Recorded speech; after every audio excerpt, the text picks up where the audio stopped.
इसके बाद हम लोग पढ़ेंगे लॉर्ड हार्डिंग द्वितीय। लॉर्ड हार्डिंग द्वितीय का कार्यकाल कब से था? 1910 से 1916। ठीक है, लॉर्ड हार्डिंग द्वितीय 1910 से 1916 इनका काल था। और इनके समय के जो महत्वपूर्ण फैसले थे या महत्वपूर्ण तथ्य हैं वो इस प्रकार हैं। इनके समय में ब्रिटेन के जो राजा थे जॉर्ज पंचम भारत आए थे। कब आए थे? कौन आए थे? जॉर्ज पंचम, है ना, जॉर्ज पंचम। जॉर्ज पंचम कौन थे? हाँ, ब्रिटेन के राजा थे। ठीक है, जॉर्ज पंचम ये ब्रिटेन के राजा थे और ये आए थे कहां पर? भारत में, ब्रिटेन के राजा। तो इनके लिए 12 दिसंबर 1911 ईस्वी को दिल्ली दरबार का आयोजन किया गया था। ठीक है, 12 दिसंबर 1911, 12 दिसंबर 1911 को दिल्ली दरबार का आयोजन किया गया था। किसके लिए? जॉर्ज पंचम के लिए। जॉर्ज पंचम के लिए दिल्ली दरबार का आयोजन। और ये लॉर्ड हार्डिंग के समय की महत्वपूर्ण घटना है। और यहां पर बंगाल विभाजन, यहां पर क्या हुआ था? हाँ, बंगाल विभाजन को रद्द करने की घोषणा, रद्द करने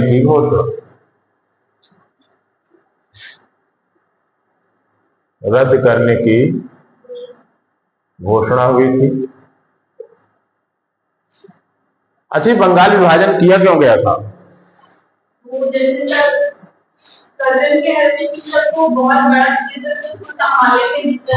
हाँ, ये जो अंग्रेजों का पक्ष था उनका ये कहना था कि ये प्रशासनिक सुविधा की दृष्टि से कर रहे हैं कि क्षेत्र बड़ा है, मुझे प्रशासन में दिक्कत हो रही है, सरकार को प्रशासन में दिक्कत हो रही है।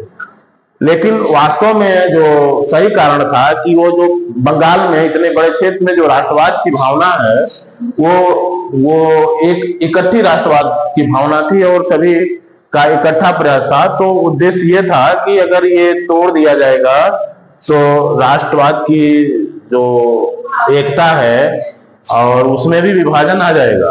वो उनकी अपनी सोच थी, ऐसा कुछ हुआ नहीं। ऐसा नहीं हुआ कि राष्ट्रवाद में कोई कमी आई या वहां के आंदोलन में किसी प्रकार की कोई कटौती हुई इस विभाजन के द्वारा, ऐसा कुछ नहीं हुआ। ठीक है, तो यहां पर क्या हुआ कि बंगाल विभाजन को रद्द करने की घोषणा की गई। और जो सबसे महत्वपूर्ण परिवर्तन है वो क्या हुआ? राजधानी में,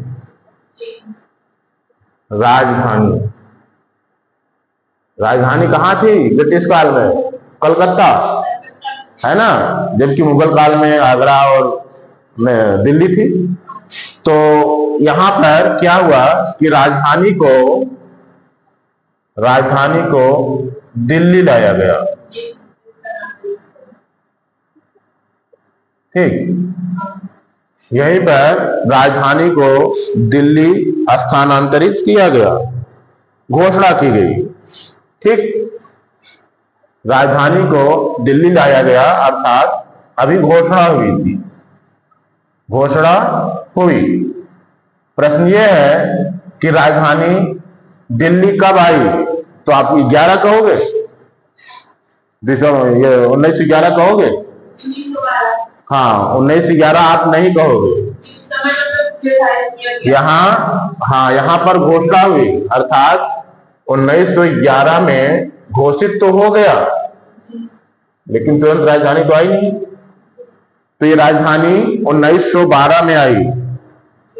ठीक है, तो क्या हम कह सकते हैं 1912 में दिल्ली राजधानी बनी। दिल्ली राजधानी बनी, ठीक है। 1912 में दिल्ली राजधानी बनी, ठीक। इन्हीं के समय में गोपाल कृष्ण गोखले, कौन? गोपाल कृष्ण गोखले ने 1910 एवं 1911 में अनिवार्य एवं निःशुल्क प्राथमिक शिक्षा आरंभ करने के लिए इंपीरियल लेजिस्लेटिव काउंसिल में विधेयक प्रस्तुत किया था। कब किया था? किसने किया था? गोपाल कृष्ण गोखले। इन्हीं समय की बात है जबकि गोपाल कृष्ण गोखले, गोपाल कृष्ण गोखले कौन थे? हाँ, गांधी जी के राजनीतिक गुरु थे, है ना। लेकिन स्वयं भी तो इनकी पहचान है, स्वयं भी तो गुरु थे। कांग्रेस की अध्यक्षता कर चुके हैं। कौन से अधिवेशन का किया था? गोपाल कृष्ण गोखले गरम दल के थे, नरम दल के? नरम दल के थे। 1905 के बनारस अधिवेशन की अध्यक्षता किया था ना। तो वही गोपाल कृष्ण गोखले ने 1910 एवं 1911 में, कब? गोपाल कृष्ण गोखले ने 1910 एवं 1911 में 1910 एवं 1911 में क्या किया था? नहीं, बनारस का अधिवेशन तो 5 का था। इन्होंने एक लेजिस्लेटिव काउंसिल में एक विधेयक प्रस्तुत किया था। कहां पर? लेजिस्लेटिव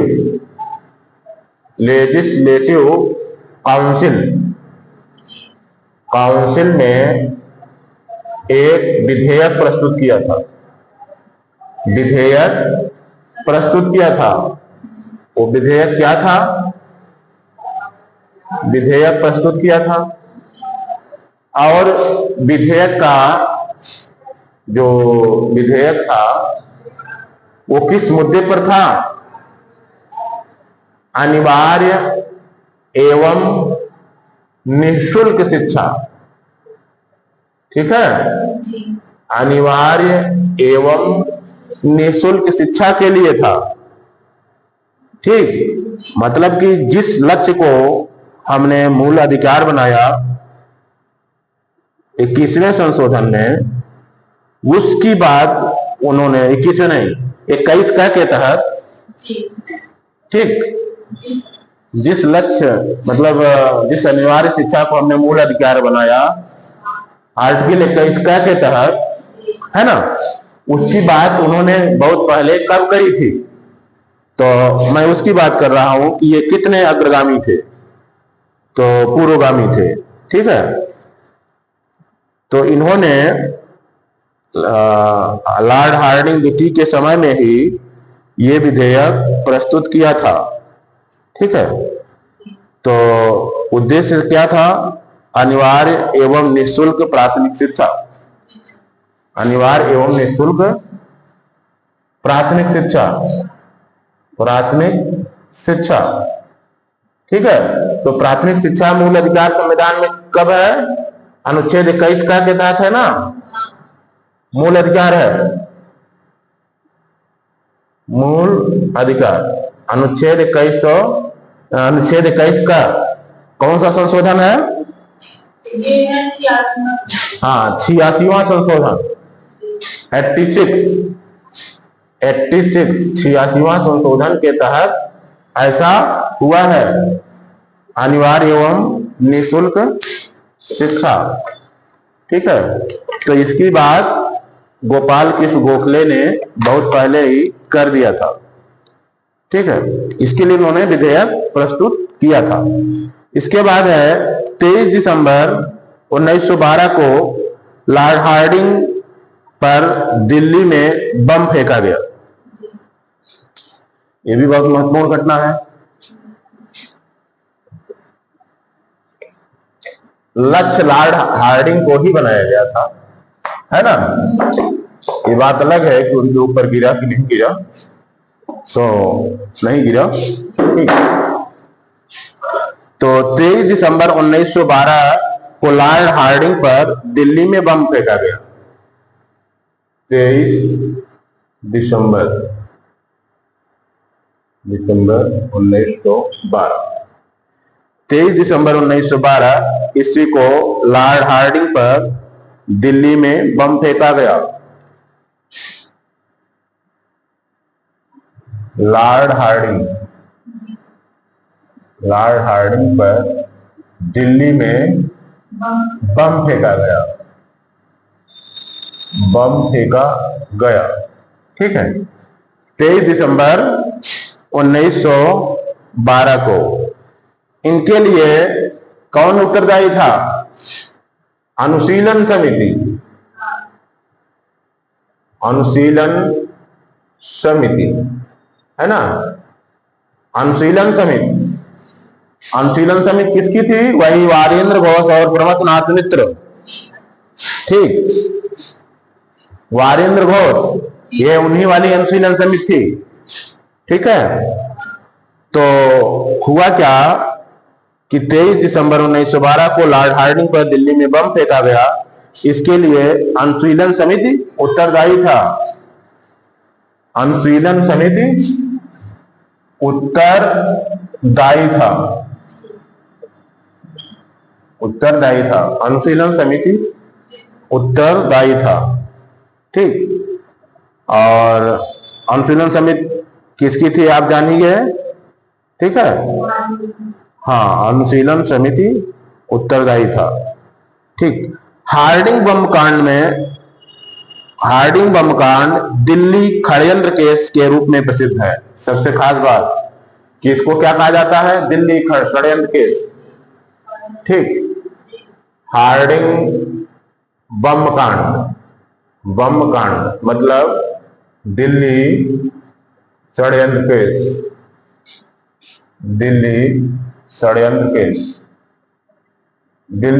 केस के नाम से यह प्रसिद्ध है, हार्डिंग बम कांड, ठीक।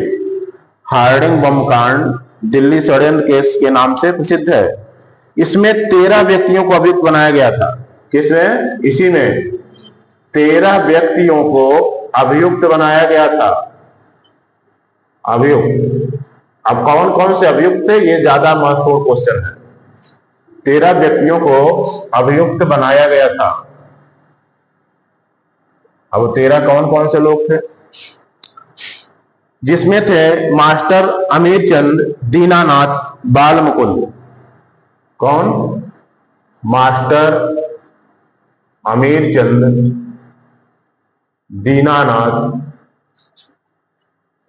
दीनानाथ बालमुकुंद, ठीक। मास्टर अमीरचंद दीनानाथ बालमुकुंद, बलराज मैला, बसंत कुमार, अवध बिहारी, बलराज मैला,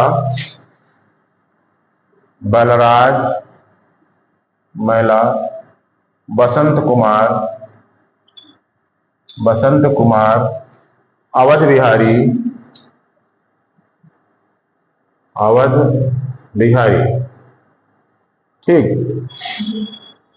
तो बसंत कुमार, अवध बिहारी, इन लोगों का क्या हुआ कि गिरफ्तार कर लिया गया था। इन सभी को गिरफ्तार किया गया था।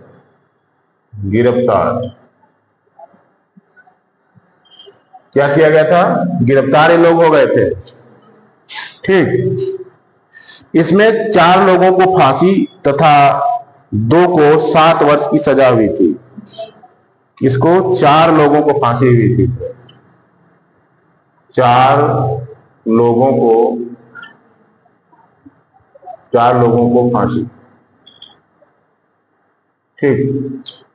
4 लोगों को फांसी हुई थी और 2 को 7 वर्ष की सजा मिली थी। 2 को 7 वर्ष की सजा मिली थी। 2 को 7 वर्ष की सजा मिली थी। ठीक है, तो इस घटना में 4 लोगों को फांसी हुई थी। 4 लोग कौन कौन से थे? मास्टर अमीर चंद और बाल मुकुंद। ठीक है, मास्टर अमीर चंद, बाल मुकुंद, अवध बिहारी और बसंत विश्वास। ये 4 लोग थे, इनको फांसी हुई थी और 2 लोग को 7 वर्ष की सजा मिली थी। ठीक, और इस योजना के जो मुख्य प्लानर थे, जिन्होंने प्लान बनाया था, रास बिहारी बोस। ठीक, रास बिहारी बोस का ये प्लान था। ये कहां चले गए? ये गिरफ्तार हुए नहीं थे, तो ये भाग करके जापान चले गए। ठीक है, रास बिहारी बोस भाग करके जापान चले गए और वहीं पर इन्होंने इंडियन इंडिपेंडेंस लीग का गठन किया। कौन सा? Indian independence league. और कालांतर में वही रास बिहारी बोस हैं जिन्होंने आजाद हिंद फौज के गठन में महत्वपूर्ण भूमिका निभाई थी। किसके गठन में? आजाद हिंद फौज के गठन में महत्वपूर्ण भूमिका निभाई थी। इतने वर्षों बाद ऐसे होते थे हमारे क्रांतिकारी। ठीक है, तो ये है हमारे क्रांतिकारियों का त्याग। ठीक, इसी तरह इस घटना में थोड़ा सा और तथ्य और भी है कि इसमें जो दीनानाथ था वो सरकारी गवाह बन गया था। ठीक है, दीनानाथ सरकारी गवाह बन गया था। दीनानाथ सरकारी गवाह बन गया राहत पाने के लिए, है ना। दीनानाथ सरकारी गवाह बन गया। बाकी रास बिहारी जो मुख्य भूमिका निभाते थे वो चले ही गए थे जापान। ठीक, फिर इसके बाद 28 जुलाई 1914 को क्या हुआ? प्रथम विश्व युद्ध। कब?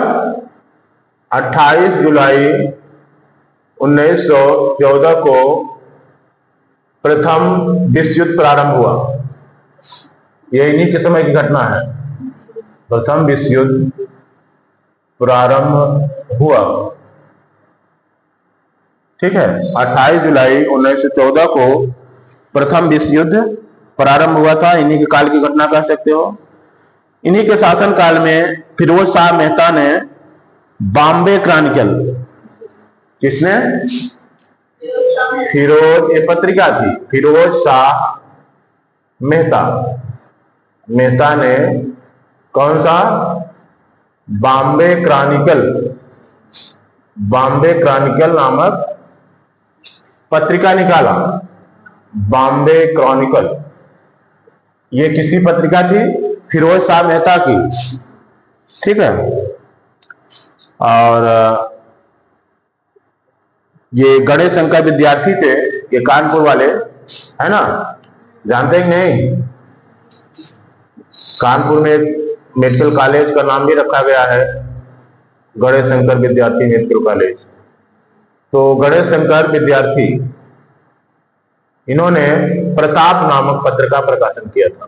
प्रताप, ठीक, इसका पत्र का प्रकाशन किया था। ये तब का ही घटना है। ठीक है, प्रताप का प्रकाशन किया था। 1916 में लॉर्ड हार्डिंग को बनारस विश्वविद्यालय का कुलाधिपति नियुक्त किया गया था। वास्तव में क्योंकि वो तो थे ही वायसराय, तो अब उन्हीं के नाते नियुक्त किया ही जाएगा। 1916 में किसको? लॉर्ड हार्डिंग को बनारस हिंदू विश्वविद्यालय का कुलाधिपति नियुक्त किया गया था। लॉर्ड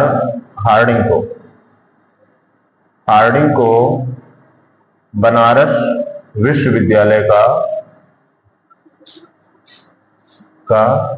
कुलाधिपति नियुक्त किया गया। ठीक, कुलाधिपति नियुक्त किया गया था इन्हीं को। इसके बाद नंबर आता है लॉर्ड चेम्सफोर्ड का। किसका? Lord Chelmsford.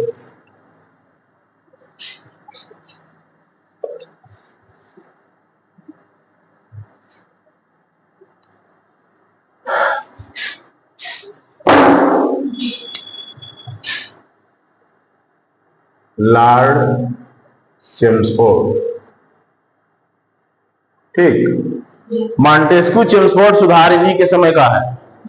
मॉन्टेस्क्यू मतलब मॉन्टेग्यू, मॉन्टेग्यू मतलब भारत सचिव, और चेम्सफोर्ड मतलब वायसराय, ठीक। तो लॉर्ड चेम्सफोर्ड 1916 से 1921 तक थे। 1916 से 1921 ये इनका काल था, लॉर्ड चेम्सफोर्ड का। इनके समय का जो महत्वपूर्ण घटना है तो क्या है? कांग्रेस के लखनऊ अधिवेशन। क्या था? कांग्रेस का लखनऊ अधिवेशन, कांग्रेस का लखनऊ अधिवेशन, ठीक है। इसमें हुआ क्या कि यहीं पर एक जगह अधिवेशन करे थे। नहीं, लखनऊ अधिवेशन की जो खास बात यह है कि मुस्लिम लीग के समझौते की दृष्टि से महत्वपूर्ण है, ठीक है। तो इसमें हुआ क्या कि इन्होंने विलय तो नहीं किया, कांग्रेस और मुस्लिम लीग ने, एक ही शहर में इन लोगों ने एक साथ अधिवेशन किया, ठीक है। यहां पर अब यह भी कहा जाता है कि कांग्रेस ने यही सिद्धांततः एक गलती करी थी कि इन्होंने सांप्रदायिक प्रतिनिधित्व को, सिद्धांत को स्वीकार कर लिया था, जो कि 1909 में वो निर्णय लिया गया था। किसके? मार्ले मिंटो सुधार, ठीक है। वहीं पर निर्णय लिया गया था ना कि मुस्लिमों को सांप्रदायिक आधार पर प्रतिनिधित्व, तो यहां पर यह स्वीकार कर लिया गया था। और ये बहुत महत्वपूर्ण है लीग और कांग्रेस के समझौते के दृष्टि से। 1900 ये कांग्रेस का लखनऊ अधिवेशन, ठीक। तो कांग्रेस का लखनऊ अधिवेशन 1916 में कांग्रेस का एकीकरण हुआ एवं मुस्लिम लीग के साथ समझौता हुआ। लखनऊ में 1916 में क्या हुआ? कांग्रेस का एकीकरण हुआ। वो जो सूरत में विभाजन हो गया था, कांग्रेस का एकीकरण हुआ और लीग के साथ समझौता, लीग के साथ समझौता, ठीक है। लीग के साथ समझौता हुआ मतलब कुछ लीग ने अपने मांग छोड़े और कुछ कांग्रेस ने, ठीक है। समझौता का मतलब यही होता है कि एक दूसरे मध्य का रास्ता अपनाएं। तो यहां पर लीग के साथ समझौता भी हुआ, इस दृष्टि से भी ये बहुत महत्वपूर्ण था, ठीक है।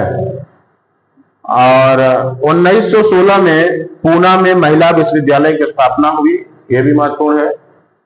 1916 में पूना में क्या हुआ? महिला विश्वविद्यालय की स्थापना, ठीक। महिला विश्वविद्यालय की स्थापना कहां पर हुआ? 1916 में।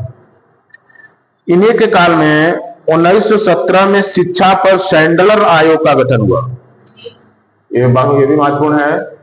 1917 में शिक्षा पर सैंडलर आयोग का गठन, ठीक। ये 1917 में सैंडलर आयोग का गठन किया गया था, वो इन्हीं का काल था। 20 अगस्त 1917 के सुधारों की घोषणा हुई। इस किसकी घोषणा थी? मॉन्टेग्यू की, जिसके मॉन्टेग्यू घोषणा नाम से जाना जाता है। कौन सा? मॉन्टेग्यू, मॉन्टेग्यू घोषणा या मॉन्टेग्यू चेम्सफोर्ड सुधार, ठीक है। तो मॉन्टेग्यू घोषणा हुई थी, मॉन्टेग्यू घोषणा। मॉन्टेग्यू घोषणा कब किया है? मॉन्टेग्यू घोषणा 20 अगस्त 1917, 20 अगस्त 1917 को मॉन्टेग्यू घोषणा होती है। और ये इसी घोषणा के नाम से जाना जाता है। इसमें क्या हुआ कि लोक सेवाओं की परीक्षा इंग्लैंड एवं भारत में एक साथ कराने की संतुति मॉन्टेग्यू चेम्सफोर्ड रिपोर्ट के द्वारा की गई थी। ठीक, मॉन्टेग्यू चेम्सफोर्ड रिपोर्ट, इसमें एक संतुति की गई। क्या संतुति की गई कि सिविल सेवाओं की परीक्षा, सिविल सेवाओं की परीक्षा भारत और ब्रिटेन में, ब्रिटेन, भारत एवं ब्रिटेन में एक साथ हो। ठीक है। क्या? मॉन्टेग्यू चेम्सफोर्ड रिपोर्ट, इसमें ऐसी संतुति की गई कि सिविल सेवाओं की परीक्षा भारत और ब्रिटेन में एक साथ हो। ठीक, इसी के काल में 1919 क्या हुआ? 1919 में राउलेट एक्ट पास हुआ। कौन सा एक्ट? राउलेट एक्ट पास हुआ। बड़ा खतरनाक एक्ट था। राउलेट एक्ट पास हुआ, यानी प्रत्याशा के आधार पर किसी को गिरफ्तार करने का ये पावर देता था राउलेट एक्ट, कि आप कल खतरा करोगे, आज आपको ही पहले ही दिन गिरफ्तार कर लिया जाता। हाँ, कब खतरा करोगे कि नहीं करोगे, कि आप खतरे वाले समूह से हो कि नहीं हो, कोई मतलब नहीं। पुलिस कहती है कि आप ऐसा करोगे, हम आपको गिरफ्तार कर सकते हैं। इसी के विरोध में अंततः जलियांवाला कांड हुआ था, है ना।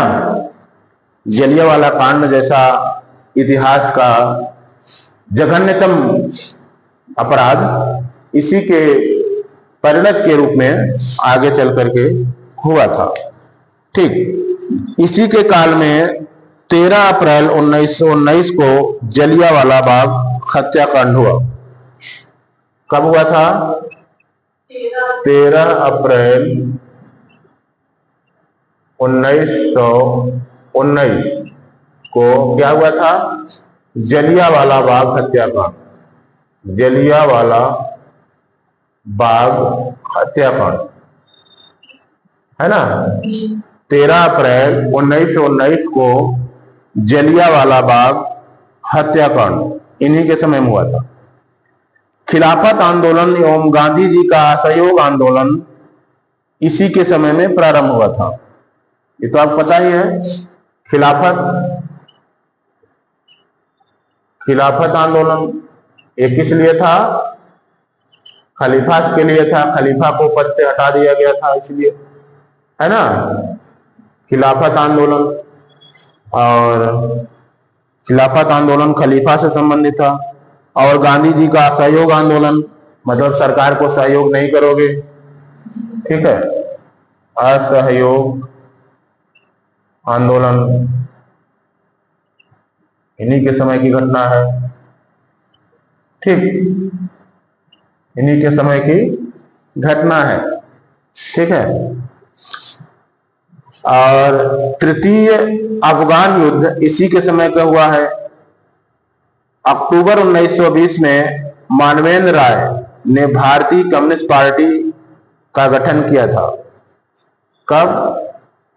अक्टूबर 1920 में एमएन राय या मानवेंद्र राय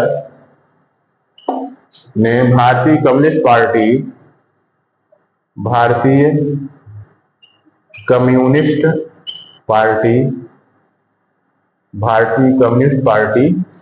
का गठन किया था। ठीक, का गठन किया था। ये इन्हीं लॉर्ड चेम्सफोर्ड के समय की ही घटना है। लॉर्ड चेम्सफोर्ड के बाद नाम आता है लॉर्ड रीडिंग। ठीक है, लॉर्ड किम्सफोर्ड के बाद लॉर्ड रीडिंग।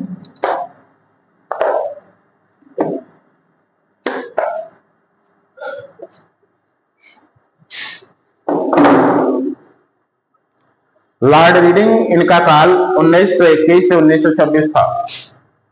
किसका? लॉर्ड रीडिंग 1921 से 1926, इनका काल यही था, लॉर्ड रीडिंग का। और इनके काल की जो प्रमुख घटनाएं हैं, कि क्या हुआ था 1921 का मोपला विद्रोह। ठीक है, मोपला विद्रोह क्या था? ये किसानों का था। ठीक, मोपला विद्रोह किसानों संबंधित था। ये 1921 का है। इसी के काल में ही प्रिंस ऑफ वेल्स ने नवंबर 1921 में भारत की यात्रा की थी। किसने? नवंबर 1921 में Prince of Wales, Prince of Wales ने क्या किया था? वेल्स ने भारत की यात्रा की थी। प्रिंस ऑफ वेल्स ने भारत की यात्रा की थी इन्हीं के समय में। इस दिन पूरे भारत में क्या किया था? हड़ताल का आयोजन किया गया था। हड़ताल हुई थी। हड़ताल का आयोजन पूरे भारत में, जब प्रिंस ऑफ वेल्स ने नवंबर 1921 में भारत की यात्रा की थी। ठीक है, फिर 5 फरवरी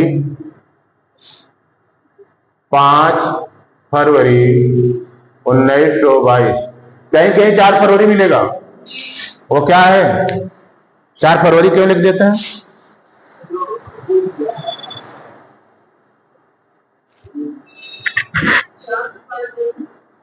अरे भाई, कांड आप उसी कहोगे जब आग लगा दी गई ना। तो हम बात कर रहे हैं चौरी चौरा कांड की। तो चौरी चौरा कांड 5 फरवरी 1922 की है। 5 फरवरी 1922 कब की? 1922, चौरी चौरा कांड। अब मान लीजिए आंदोलनकारी 4 फरवरी को इकट्ठा हुए, तो 4 फरवरी घटना नहीं मानी जाएगी। ठीक है,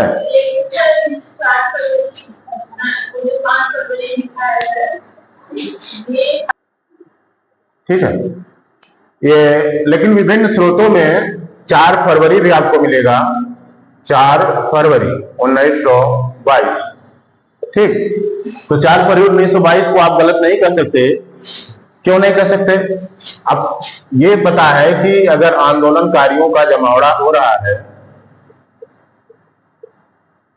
कारियों का जमावड़ा हो रहा है, तो ऐसा भी ये उसको भी डेट भी महत्वपूर्ण है। 4 फरवरी 1922 है ना, 4 फरवरी 1922। तो अगर आपके सामने अब संभवतः पुस्तकों में अपडेट भी कर लिया गया है, वर्तमान में 4 फरवरी 1922 विकिपीडिया पर भी यही दिख रहा है, 4 फरवरी 1922 की डेट है। ठीक है, तो आप अपने क्वेश्चन के आधार पर ये निर्णय ले लेंगे कि आपसे क्या पूछ रहा है। अगर दोनों तिथियां दी गई है तो आपको फिर 4 फरवरी मान लेना। 5 फरवरी दिया गया है तो उसको भी मान लेना। वो परीक्षा की प्रकृति पर निर्भर करेगा कि किस आशय से उन्होंने पूछा। ठीक, तो 4 फरवरी 1922 को चौरी चौरा कांड के बाद गांधी जी ने अपना असहयोग आंदोलन वापस ले लिया था। ठीक है, ये कांड हुआ था, तब क्या हुआ? गांधी जी ने असहयोग आंदोलन वापस ले लिया। आंदोलन वापस ले लिया। ठीक है, वापस क्यों ले लिया? वापस इसलिए ले लिया कि गांधी का उद्देश्य था कि हमारा आंदोलन अहिंसात्मक होगा, न कि हिंसात्मक। ठीक, लेकिन वहां पर क्योंकि भीड़ थी और भीड़ का कोई समाजशास्त्र नहीं होता, ठीक है, भीड़ का जो समाजशास्त्र ये होता है वो अनियंत्रित होती है और नेतृत्व विहीन होती है। और उस भीड़ ने क्या किया कि चौरी चौरा नामक स्थान पर एक पुलिस चौकी में आग लगा दी और पुलिसकर्मी, कितने पुलिसकर्मी मर गए? 22 पुलिसकर्मी मरे थे वहां पर, ठीक है। कितने? भीड़ ने आग लगा दी थी और 22 पुलिसकर्मी मर गए थे। 22 पुलिसकर्मी मर गए थे। तो एक प्रकार से क्या था कि हिंसात्मक था, हिंसात्मक। तो चूंकि गांधी जी का उद्देश्य था कि हमारा असहयोग अहिंसात्मक होगा और इसी नाते गांधी जी ने असहयोग आंदोलन को वापस ले लिया, ठीक है। गांधी जी ने क्या किया? असहयोग आंदोलन वापस ले लिया। और 1922 में आगे चल के इसके रीडिंग के समय में अगली घटना क्या होती है कि 1922 में भारत में, कहां पर? भारत में सिविल सेवा की परीक्षा का आयोजन होता है। भारत में सिविल सेवा परीक्षा का आयोजन कहाँ होता है? सिविल सेवा परीक्षा का आयोजन होता है तो कहाँ होता है? किस शहर में? इलाहाबाद में, ठीक है। इलाहाबाद मतलब आधुनिक प्रयागराज, जो अब प्रयागराज कहा जाता है, ठीक है। इलाहाबाद मतलब प्रयागराज। वास्तव में प्रयागराज तो पहले भी था, संगम, प्रयाग घाट स्टेशन, है ना। तो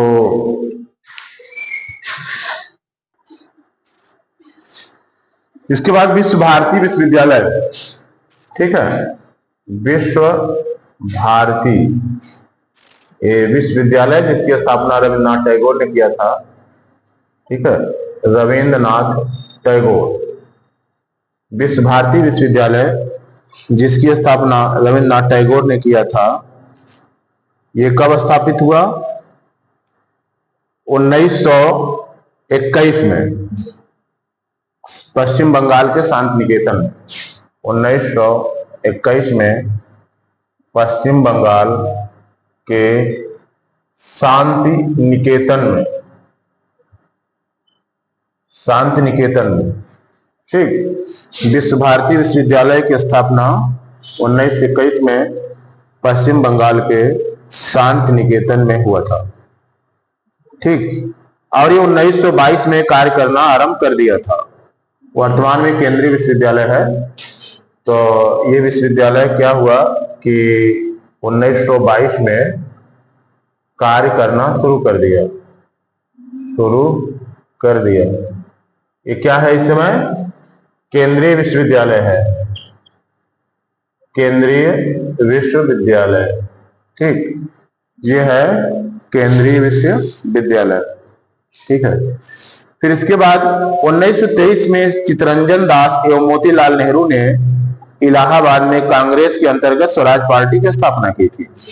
वास्तव में सहयोग एवं असहयोग, ठीक, सहयोग एवं असहयोग के मुद्दे पर ये कांग्रेस के अंदर ही एक विभाजन हो गया था, क्योंकि मोतीलाल नेहरू और चित्तरंजन दास ये चाहते थे कि हम इंस्टीट्यूशंस में घुसकर असहयोग करें।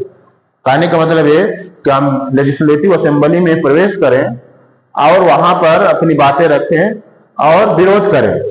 और कुछ कांग्रेसियों का मत था कि नहीं, हमें पूर्णतः असहयोग करना चाहिए और ऐसा नहीं करना चाहिए। फिर भी तो ये हुआ कि फिर कांग्रेस तो भाग नहीं लेगी, लेकिन उसी के अंतर्गत एक नया दल, मतलब कांग्रेस के अंदर ही एक नया दल स्वराज पार्टी का गठन किया गया। और जिसका गठन किया था मोतीलाल नेहरू और चित्तरंजन दास ने। किसने किया था? मोतीलाल नेहरू और चित्तरंजन दास ने इलाहाबाद में कांग्रेस के अंतर्गत स्वराज पार्टी की स्थापना की, ठीक है। मोतीलाल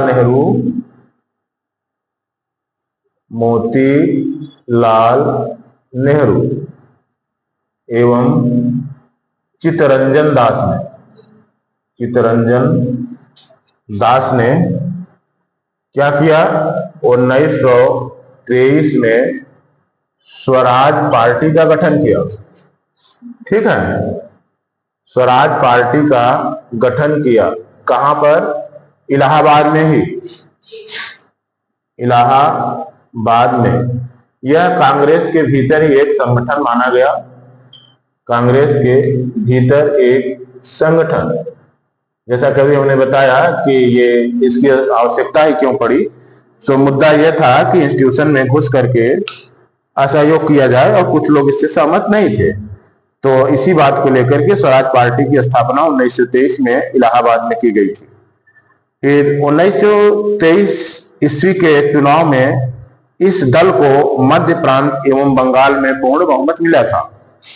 ठीक, 1923 में इसके बाद चुनाव हुआ तो इस दल को मध्य प्रांत में और बंगाल में, ठीक,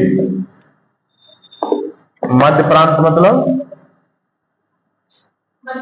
हाँ मध्य प्रदेश को कह सकते हो, सब कुछ एग्जैक्ट आप नहीं कर सकते। तो 1923 के चुनाव में इस दल को मध्य प्रांत एवं बंगाल में पूर्ण बहुमत मिला। 1923 का चुनाव हुआ और स्वराज पार्टी को क्या हुआ? मध्य प्रांत एवं बंगाल में क्या हुआ? पूर्ण बहुमत मिला। मध्य प्रांत एवं बंगाल में पूर्ण बहुमत मिला। 1925 में प्रसिद्ध आर्य समाजी राष्ट्रवादी नेता स्वामी श्रद्धानंद की हत्या कर दी गई। 1925 में स्वामी श्रद्धानंद की हत्या। ये कौन थे? स्वामी श्रद्धानंद, हाँ, ये आर्य समाजी राष्ट्रवादी नेता थे। ठीक है, इसके बाद आता है किसका नाम? लॉर्ड इरविन का। बहुत ही चर्चित ये भी रहे हैं क्योंकि गांधी इरविन समझौता बहुत ही चर्चित समझौता रहा है, इसलिए ये भी बहुत महत्वपूर्ण वायसराय रहे हैं। तो लॉर्ड इरविन 1926 से 1931 इनका काल रहा है। लॉर्ड इरविन, ठीक, 1926 से 1931 ये लॉर्ड इरविन का काल रहा है। तो लॉर्ड इरविन, इनके समय की जो महत्वपूर्ण घटना है 3 फरवरी 1928 को, अब 3 फरवरी 1928 को साइमन कमीशन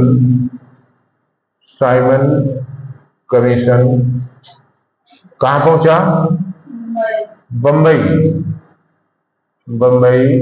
पहुंचा। ये साइमन कमीशन था क्या और गठन क्यों हुआ था? हाँ, ये हुआ था कि जो 1919 में जो सुधार थे उसमें ये हुआ कि इसकी समीक्षा किया जाएगा 10 साल में, प्रत्येक 10 साल पर इसने क्या परिवर्तन लाया, इसकी कितनी उपलब्धियां रही, उनकी समीक्षा किया जाएगा। तो उसी समीक्षा के उद्देश्य से समय पूरा होने से पहले ही साइमन कमीशन का गठन कर दिया गया था। लेकिन हुआ ये कि साइमन कमीशन में सारे अंग्रेजी थे, किसी भारतीयों को शामिल नहीं किया गया। तो ये भारतीयों का विरोध का मुद्दा यही था कि सारे कमीशन के सारे सदस्य कौन थे? अंग्रेज। ठीक, तो साइमन कमीशन उसको इसलिए कहा गया कि उसको अध्यक्ष जो थे वो साइमन थे, तो इसीलिए उसका नाम साइमन कमीशन कहा गया। ठीक है, तो ये 3 फरवरी 1928 को कहां कमीशन पहुंचा? बंबई। इसका गठन 1927 में ही कर दिया गया था। ठीक, और ये बंबई पहुंचा 3 फरवरी 1928 को। ठीक, इसके बाद घटना क्या हुई कि ये जगह जगह अन्य शहरों में जाता रहा और विरोध होता रहा, तो ये साइमन कमीशन इसी क्रम में कहां पहुंचा? लाहौर। ठीक है, तो वहां पर विरोध जब हो रहा था तो वहीं पर लाला लाजपत राय को क्या हुआ था? उनको लाठीचार्ज के हाँ, लाठीचार्ज हुई थी और उनको चोट आ गई थी और आगे चल करके उनकी मृत्यु हो गई थी। ठीक, लाला लाजपत राय की मृत्यु हो गई थी। तो यहाँ पर अगला जो महत्वपूर्ण तथ्य है इनसे संबंधित, लाला लाजपत राय की मृत्यु के बदले में भारतीय चरमपंथियों द्वारा दिल्ली के असेंबली हॉल में 1929 में बम फेंका गया। असेंबली हॉल में कब बम फेंका गया था? 1929 में। लाला लाजपत राय की मृत्यु, लाला लाजपत राय की मृत्यु के बदले में कहा? बदला लेने के लिए दिल्ली के असेंबली हॉल में बम फेंका गया। दिल्ली के असेंबली हॉल में बम फेंका गया। बम फेंका गया। ठीक, असेंबली हॉल में बम फेंका गया। कब? 1929 में। ठीक है, 1929 में असेंबली हॉल में बम फेंका गया। लाहौर जेल में जतिन दास ने 13 जुलाई 1929 को भूख हड़ताल शुरू की। जतिन दास की मांग थी कि उनको राजनीतिक कैदी माना जाए और अपने इसी मांग पर उन्होंने भूख हड़ताल किया था और ये लगातार भूख हड़ताल करते रहे और 64वें दिन, भूख हड़ताल के 64वें दिन इनकी मृत्यु हो गई। ठीक, तो क्या हुआ? लाहौर जेल में जतिन दास ने भूख हड़ताल की। क्या किया? भूख हड़ताल। लाहौर जेल में जतिन दास ने भूख हड़ताल की 13 जुलाई 1929 को। कब की?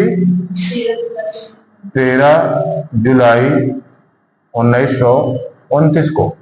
इनकी मांग थी कि हम लोगों को राजनीतिक कैदी माना जाए और इसी मांग के तहत उनको नहीं माना गया तो उन्होंने भूख हड़ताल करी। और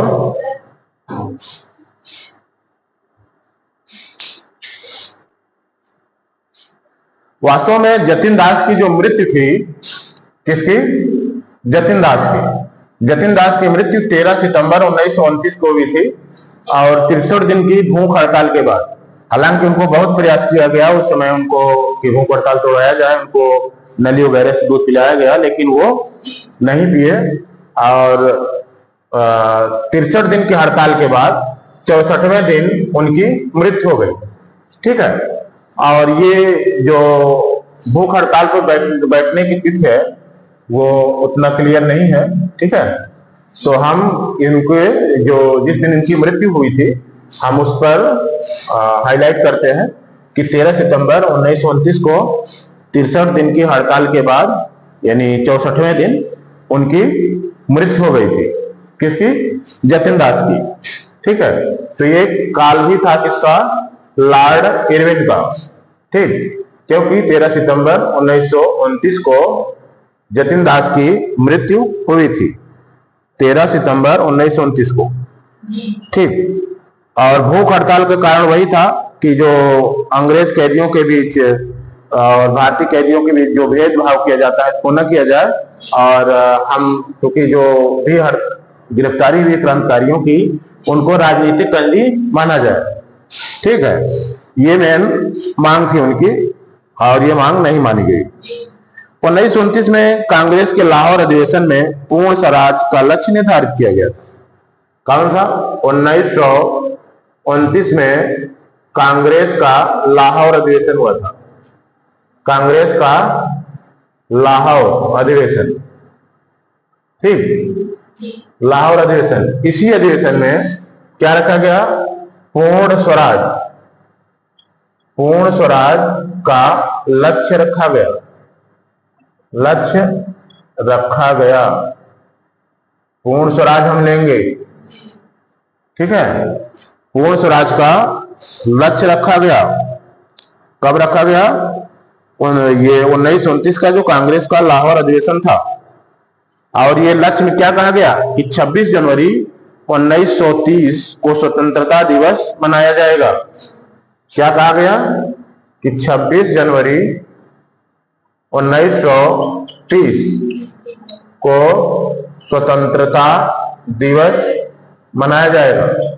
ठीक है, तो लाहौर अधिवेशन में लक्ष्य रखा गया था, और 1930 26 जनवरी की जो जैसे ही 26 जनवरी बीता वो 25 जनवरी, वैसे ही 26 जनवरी 1930 को स्वतंत्रता दिवस मनाया गया था। इसीलिए जो इस तिथि को यादगार बनाए रखने के लिए जो हमारा संविधान है उसको 26 जनवरी को ही लागू किया गया था। ठीक, 26 जनवरी 1950 को लागू किया गया था वास्तव में, इसलिए कि हम 26 जनवरी 1930 को स्वतंत्रता दिवस मना लिए थे, और वर्तमान में हम इस तिथि को गणतंत्र घोषित होने की दिवस को मनाते हैं। गणतंत्र दिवस के रूप में भारतीय संविधान को लागू होने के तिथि के रूप में मनाते हैं। ठीक, सविनय अवज्ञा आंदोलन, इसके बाद है जो महत्वपूर्ण तथ्य है वो है सविनय अवज्ञा आंदोलन। सविनय अवज्ञा, सविनय नाम से यह स्पष्ट है कि हम आपके किसी भी आदेश का अवज्ञा करेंगे और सविनय करेंगे, मतलब हम आपसे विनय करते हैं कि हम आपकी आज्ञा को अवज्ञा कर रहे हैं, है ना, तो विनय के साथ ही, न कि किसी हिंसा के साथ। ठीक, तो ये है सविनय अवज्ञा आंदोलन। सविनय अवज्ञा आंदोलन कब प्रारंभ हुआ? सविनय अवज्ञा आंदोलन के दौरान 5 मई 1930 को गांधी जी को गिरफ्तार कर लिया गया। सविनय क्या था? सविनय अवज्ञा आंदोलन। सविनय अवज्ञा, सविनय अवज्ञा आंदोलन ये चल रहा था, और 5 मई 1930 को किसको? गांधी जी को गिरफ्तार कर लिया गया। 5 मई 1930 को, 5 मई 1930 को गांधी जी को गिरफ्तार कर लिया गया था। क्या किया गया था? गिरफ्तार कर लिया गया था 5 मई 1930 को। ठीक, ठीक है, तो सविनय अवज्ञा आंदोलन, इस आंदोलन के दौरान 5 मई 1930 को गांधी जी को गिरफ्तार कर लिया गया था। कब? 5 मई 1930 को। और ये आंदोलन के संबंधित घटनाक्रम क्या है कि गांधी जी ने अपनी 11 सूत्री मांगों के लिए 2 मार्च 1930, ठीक है, 2 मार्च 1930 को गांधी जी ने वायसराय को पत्र लिखा था, लेकिन वायसराय ने कोई संतोषजनक या उचित जवाब नहीं दिया। ठीक, तो आंदोलन ही गांधी जी के पास एक विकल्प था, और गांधी जी ने उसके तहत अपने अनुयायियों के साथ शुरुआत कहां से की? दांडी मार्च की। ये अपने साबरमती से। कब शुरू की? 12 मार्च 1930। दांडी मार्च की शुरुआत 12 मार्च 1930 से इन्होंने एक पग यात्रा शुरू की, और ये इतिहास में दांडी मार्च के नाम से प्रसिद्ध हुआ। ये क्या था? पग यात्रा। ठीक है, ये पग यात्रा कहां शुरू हुई थी? ऐतिहासिक साबरमती से 12 मार्च 1930 को ये पग यात्रा शुरू हुई थी, और गांधी जी ने 241 मील की लंबी दूरी तय किया था। ठीक है, इनके साथ जनमानस लगा था, और 5 अप्रैल 1930 को गांधी जी दांडी पहुंचे। दांडी मतलब जिला नवसारी, गुजरात। ठीक, दांडी मतलब जिला नवसारी, गुजरात। और वहीं पर 6 अप्रैल 1930 को दांडी में नमक बनाया, और अर्थात सांकेतिक रूप से नमक बनाया और नमक कानून तोड़ा, अर्थात अवज्ञा की। ठीक है, सबने अवज्ञा की। यही है ऐतिहासिक दांडी मार्च। ठीक, तो इसी के दौरान इसी के बाद ये आंदोलन चल ही रहा था कि 5 मई 1930 को गांधी जी को गिरफ्तार कर लिया गया। ठीक, 5 मई 1930 को गांधी जी को गिरफ्तार कर लिया गया। 25 जनवरी 1931 को वायसराय इरविन बिना कोई शर्त के गांधी जी को छोड़ दिया। किस लिए? उसको ये था कि निकटवर्ती गोलमेज सम्मेलन में गांधी जी को शामिल कराए। इन्हीं सारे उद्देश्यों से ये छोड़ दिया गया। कब छोड़ा गया? 25 जनवरी 1931। 25 जनवरी 1931। 25 जनवरी 1931 को गांधी जी को छोड़ दिया गया। ठीक, और वायसराय इरविन बिना शर्त छोड़ा था। किसने? वायसराय इरविन ने बिना शर्त के गांधी जी को छोड़ दिया था। ठीक है, 12 नवंबर 1930 को लंदन में प्रथम गोलमेज सम्मेलन हुआ था। ठीक, इस सम्मेलन में कांग्रेस ने भाग नहीं लिया था। कब? 12 मार्च 12 नवंबर 1930 को क्या हुआ था? प्रथम गोलमेज सम्मेलन। 12 नवंबर 1930। 12 नवंबर 1930 यहाँ क्या हुआ था? प्रथम गोलमेज सम्मेलन। प्रथम गोलमेज सम्मेलन। इस सम्मेलन में कांग्रेस ने भाग नहीं लिया था। अच्छा, वो अंबेडकर जी भाग लिए थे। अंबेडकर जी एक ऐसे व्यक्ति हैं जो तीनों गोलमेज सम्मेलन में भाग लिए थे। ठीक, तो प्रथम गोलमेज सम्मेलन में कांग्रेस ने भाग नहीं लिया था। कांग्रेस ने भाग नहीं लिया। ठीक, ये क्या था? प्रथम गोलमेज सम्मेलन। इसमें कांग्रेस ने भाग नहीं लिया। 4 मार्च 1931 को गांधी इरविन समझौते पर हस्ताक्षर हुआ और सविनय अवज्ञा आंदोलन स्थगित हो गया। क्या हुआ था?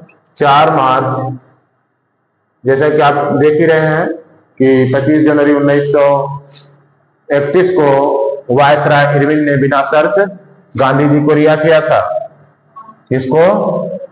गांधी जी को रिहा किया था। ठीक, इसी क्रम में क्या हुआ कि 4 मार्च 1931 को गांधी इरविन समझौता पर हस्ताक्षर हुआ। 4 मार्च 1931 को गांधी इरविन समझौते पर हस्ताक्षर। ठीक है, गांधी इरविन समझौते पर हस्ताक्षर हुआ, अर्थात समझौता संपन्न हुआ 4 मार्च 1931 को। ठीक है, साथ ही सविनय अवज्ञा आंदोलन, अब इसी समय क्या हुआ कि सविनय अवज्ञा आंदोलन स्थगित हो गया। सविनय अवज्ञा आंदोलन स्थगित, रोक दिया गया, पोस्टपोन्ड। क्या हुआ? सविनय अवज्ञा आंदोलन स्थगित हो गया। ठीक है, और आगे ये फिर इसके बाद ये क्या हुआ कि इसमें द्वितीय गोलमेज सम्मेलन में कौन